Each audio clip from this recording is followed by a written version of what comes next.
पहलगाम में हुए जघन्य आतंकी कृत्य का बदला लेने हमारे प्रधानमंत्री श्री नरेंद्र मोदी जी के नेतृत्व में ऑपरेशन सिंदूर चलाया गया। यह ऑपरेशन दुनिया भर में भारत के पराक्रम और दृढ़ इच्छा शक्ति का प्रतीक बना। प्रधानमंत्री श्री नरेंद्र मोदी जी की अगुवाई में भारत की अर्थव्यवस्था दुनिया की चौथी सबसे बड़ी अर्थव्यवस्था हो गई है। हमारा चंद्रयान चंद्रमा के दक्षिण ध्रुव पर पहुंच चुका है और शुभांशु शुक्ला ने इंटरनेशनल स्पेस स्टेशन में तिरंगा लहरा दिया है।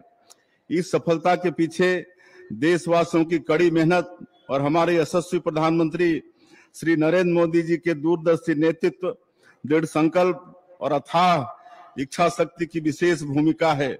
आज के इस गौरवशाली दिन हम अभिनंदन करते हैं अपने सुरक्षा बलों के जवानों का, जिन्होंने नक्सलियों को उनके ठिकानों में घुसकर मात दी। प्रधानमंत्री श्री नरेंद्र मोदी जी और केंद्रीय गृह मंत्री श्री अमित शाह जी के नेतृत्व में हम मार्च 2026 तक देश को माओवादी आतंक से मुक्त करने के लक्ष्य की ओर तेजी से बढ़ रहे हैं। पिछले 20 महीनों में हमारे जवानों ने 450 माओवादियों को न्यूट्रलाइज और 1578 को गिरफ्तार किया है। हमारे जवानों ने माओवादियों के शीर्ष नेताओं बसवराजू और सुधाकर को न्यूट्रलाइज करने में सफलता पाई है। राज्य सरकार की आकर्षक आत्मसमर्पण नीति से प्रभावित होकर 1589 माओवादी हथियार छोड़ चुके हैं। इनके पुनर्वास, कौशल विकास और रोजगार की व्यवस्था की गई है। सुशासन का असली मतलब तब है जब आखिरी व्यक्ति तक इसका लाभ पहुंचे। ताड़मेटला में जहां हमारे 76 जवानों ने माओवादी हमले में शहादत दी थी, उसके समीप ही चिंता गुफा के स्वास्थ्य केंद्र को राष्ट्रीय गुणवत्ता प्रमाण पत्र मिला है। यहाँ हर महीने औसतन 20 प्रसव होते हैं और हजारों ग्रामीण निःशुल्क इलाज की सुविधा ले रहे हैं। नक्सलवाद के कम होते ही बस्तर में विकास की रफ्तार तेजी से बढ़ी है। 50 बंद स्कूल फिर से खोले गए और कई गांवों में पहली बार बिजली पहुंची। नियत लेनानार अर्थात आपका अच्छा गांव योजना से 327 गांवों में बुनियादी सुविधाएं पहुंची हैं। पामेड़ जो कभी नक्सलियों का गढ़ था, वहां बैंक की शाखा खुल गई है। पिछले 20 महीनों में हमने प्रदेश के नागरिकों को प्रधानमंत्री मोदी जी द्वारा दी गई गारंटियों को पूरा करने की दिशा में उल्लेखनीय कार्य किए हैं। कैबिनेट की पहली बैठक में हमने 18 लाख प्रधानमंत्री आवास स्वीकृत किए। पीएम जनमन योजना में विशेष पिछड़ी जनजाति के लिए 34,000 और नक्सल पीड़ित व आत्मसमर्पित नक्सलियों के लिए 15,000 आवास मंजूर किए गए।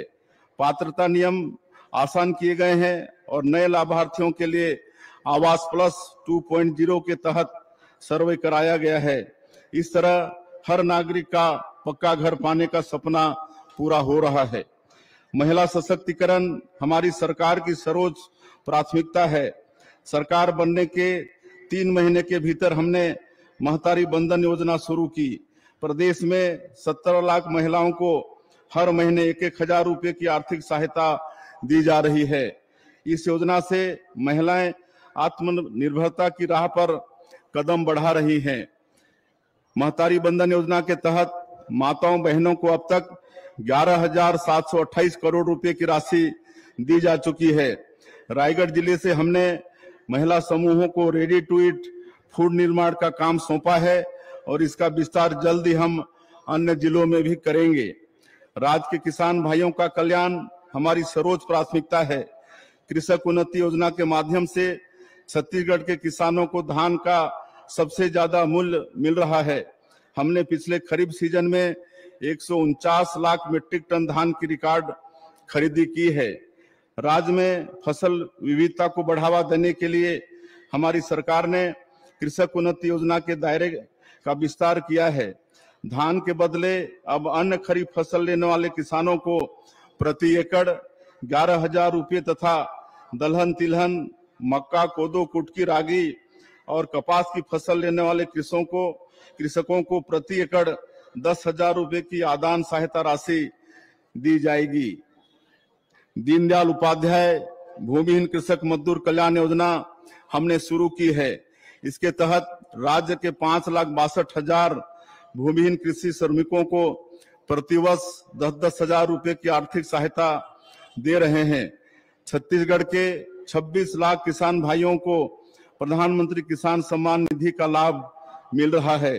खास बात यह है कि इस योजना से विशेष पिछड़ी जनजाति के 32,500 किसान भी लाभान्वित हो रहे हैं।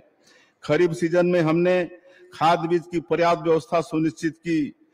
वैश्विक तनाव के कारण जहां डीएपी की आपूर्ति में कुछ कमी आई, वहां हमने भरपूर मात्रा में नैनो डीएपी उपलब्ध कराकर किसान भाइयों की दिक्कत दूर की। हम राज्य में सहकारिता की संभावनाओं को साकार कर रहे हैं। खेती किसानी के साथ साथ हम पशुधन और मत्स्य पालन को भी बढ़ावा दे रहे हैं।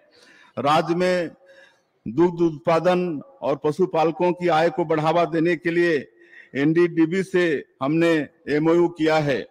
वर्ष